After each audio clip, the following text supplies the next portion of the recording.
मायका से पहले ससुराल भारती जी जब रोटी बना रही थी कि तभी किसी ने दरवाजे की बेल बजाई।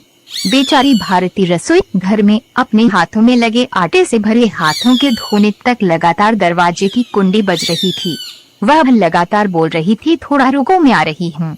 अब इस उम्र में वे भाग कर जा भी नहीं सकती दरवाजा खोलने के लिए। जैसे ही उसने दरवाजा खोला और सामने देखा तो उसकी बेटी अदिति दरवाजे के बाहर खड़ी थी। तब उसे आश्चर्य हुआ कि कुछ बताया भी नहीं, मैंने भी नहीं बुलाया, तो अदिति अचानक कैसे आ गई? अपनी बेटी को देखकर भारती बोली, आने से पहले बताना तो चाहिए था। अकेले ही आई हो क्या?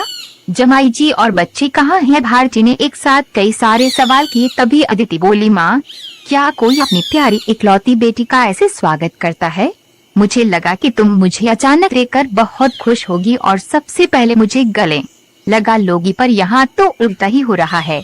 शायद तुम दुनिया की पहली माँ होगी जो बेटी को ससुराल से अपने घर आते देख खुश होने की बजाय चिंता में पड़ गई। क्या मैं अकेली इस घर नहीं आ सकती?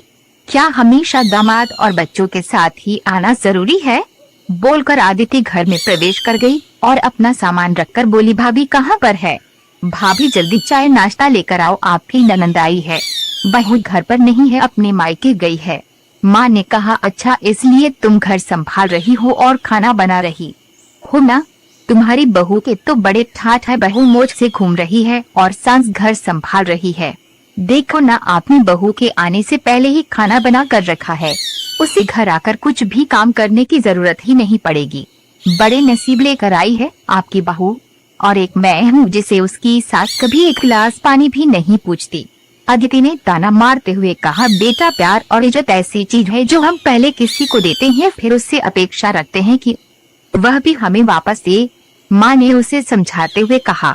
माँ ने आगे कहा, हर एक लड़की को अपने ससुराल में जगह बनानी पड़ती है, वहाँ कुछ भी आसानी से नहीं मिलता। तुम अपनी सास से एक गिलास पानी की अपेक्षा करती हो? तुम तो उनकी बहू हो। तुम बहू हो, फिर भी तुमने कभी उन्हें एक गिलास पानी दिया है क्या? तुम शादी के बाद ससुराल में रही ही कितने दिन?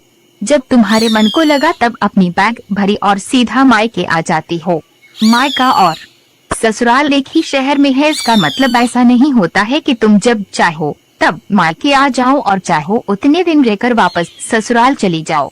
मायके में भी बेटी को मान सम्मान तभी मिलता है जब बेटी ससुराल का मान सम्मान रखकर मायके में कुछ दिनों के लिए आती है, तभी उसे मान सम्मान मिलता है। ऐसा हर रोज बिन बुलाए कोई कारण न होते हुए भी कोई बेटी मायके आती होगी तो उसको साधारण पूछताछ भी कोई करता नहीं। और तुम मेरी बहू को बोलती हो ना, तुम तो मेरी बहू की बराबरी ही मत करो। वह कभी भी बुलाए बिना अपने मायके नहीं जाती है और कहीं भी तो वहाँ की कोई भी बात में वह कुछ नहीं बोलती। वह जब घर में रहती है तब वह मुझे घर में के कोई भी काम को हाथ लगाने नहीं देती। अब मेरी इच्छा से घर के काम कर रही हूँ, वह मुझे काम करने को नहीं कह गई। अपनी बेटी को माँ के सिवाय अच्छा कौन समझ सकता है? मुझे तुम्हारा स्वभाव अच्छी तरह पता है। तुम्हारे ससुराल में सब लोग अच्छे हैं, तुम ही उनके साथ मिलजुल रहना नहीं चाहती। ससुराल तो ससुराल होता है और मायका तो मायका होता है।